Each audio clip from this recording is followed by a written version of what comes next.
Welcome to తొలి వార్తా news. ప్రజల కోసం ప్రజల పక్షం. వార్తలు చదువుతుంది మీ మాధురి. ప్రజల మద్దతుతో ప్రపంచంలోనే అతిపెద్ద రాజకీయ పార్టీగా అవతరించిన బీజేపీ రాష్ట్ర కోశాధికారి బండారి శాంతికుమార్ 1980లో పార్టీ ఆవిర్భవించిన నాటి నుండి ప్రజల మధ్యన ఉన్నందుకే ఇవాళ ప్రపంచంలోనే అతిపెద్ద రాజకీయ పార్టీగా బీజేపీ అవతరించిందని బీజేపీ రాష్ట్ర కోశాధికారి బండారి శాంతికుమార్ పేర్కొన్నారు.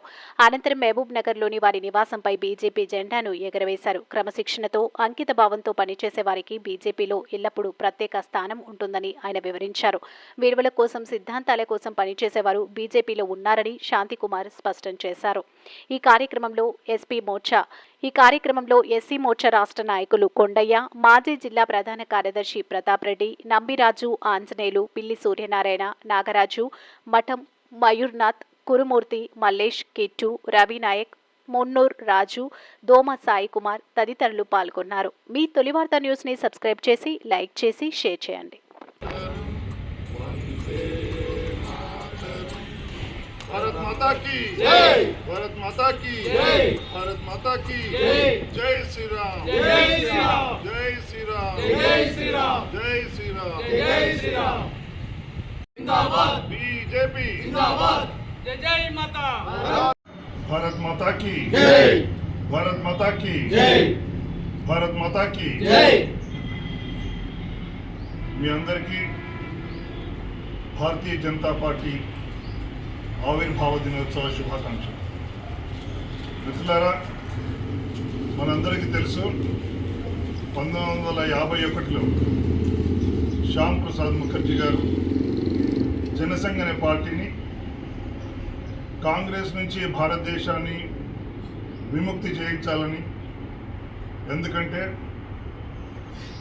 మన భారతదేశం మూలాలైనటువంటి సనాతన ధర్మం యొక్క సంస్కృతిని కాంగ్రెస్ పరిరక్షించడం లేదు, భారతదేశం అస్తిత్వాన్ని కోల్పోయే ప్రమాదం ఉందని గమనించి భారతీయ జనతా పార్టీని స్థాపించడం జరిగింది. ఆ తర్వాత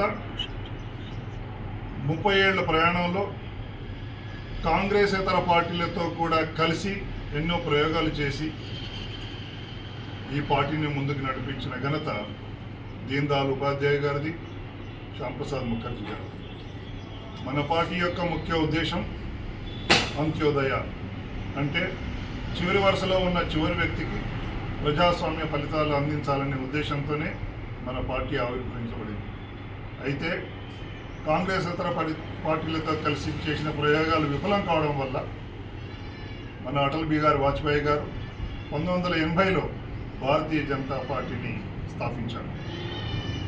మనందరికీ తెలుసు, అటల్ బిహారీ వాజ్పేయి గారు అంటే ఒక వ్యక్తి కాదు, ఆయన ఒక వాతావరణం.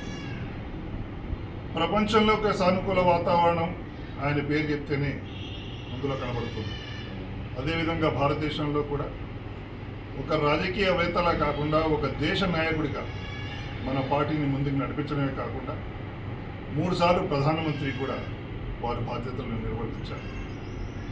అలాంటి మన భారతీయ జనతా పార్టీ ఈరోజు నరేంద్ర మోదీ గారి నాయకత్వంలో 3వసారి ప్రభుత్వాన్ని చేజిక్కించుకొని సుపరిపాలన సాగిస్తూ భారతీయ జనతా పార్టీ అంటే అభివృద్ధి, భారతీయ జనతా పార్టీ అంటే సంక్షేమం, భారతీయ జనతా పార్టీ అంటే సమగ్రత, భారతీయ జనతా పార్టీ అంటే దేశ రక్షణ అనే విధంగా దేశాన్ని సుపరిపాలన సాగిస్తున్నారు. అంతేకాకుండా ఈరోజు మనందరం తెలుసుకోవాల్సిన విషయం ఏంటంటే, మనం ఎందుకు కాంగ్రెస్ నుంచి విముక్తి పొందాలంటే, కాంగ్రెస్ మళ్ళీ వస్తే కుంభకోణాలు లేకపోతే ఎమర్జెన్సీ, అదే భారతీయ జనతా పార్టీకి వెళ్తే అందరికీ బ్యాంక్ అకౌంట్లు లేకపోతే రామ మందిరం లాంటి మరొక మందిరం. అలాంటి సంస్కృతి సాంప్రదాయాలను రక్షించే పార్టీ, దేశాన్ని పరిరక్షించే పార్టీ, దేశాన్ని అభివృద్ధి చేసే పార్టీ, సామాన్యుడి జీవితంలో మార్పు తీసుకొచ్చే పార్టీ భారతీయ జనతా పార్టీ. అలా పార్టీకి మనమందరం కూడా బద్దులమై ఏకాగ్రతతో నిస్వార్థంగా మనం సమయం వెచ్చించి సేవ చేసి ఈ దేశాన్ని ముందుకు తీసుకెళ్లడంలో మనం కూడా మన వంతు కృషి చేయాలని మిమ్మల్ని అందరినీ కోరుకుంటూ ముగిస్తున్నాను. भारत माता की जय। भारत माता की जय। भारत माता की जय। जय श्री राम जय श्री राम। जय श्री राम जय श्री राम। जय श्री राम जय श्री राम। बीजेपी जिंदाबाद। बीजेपी जिंदाबाद। बीजेपी जिंदाबाद।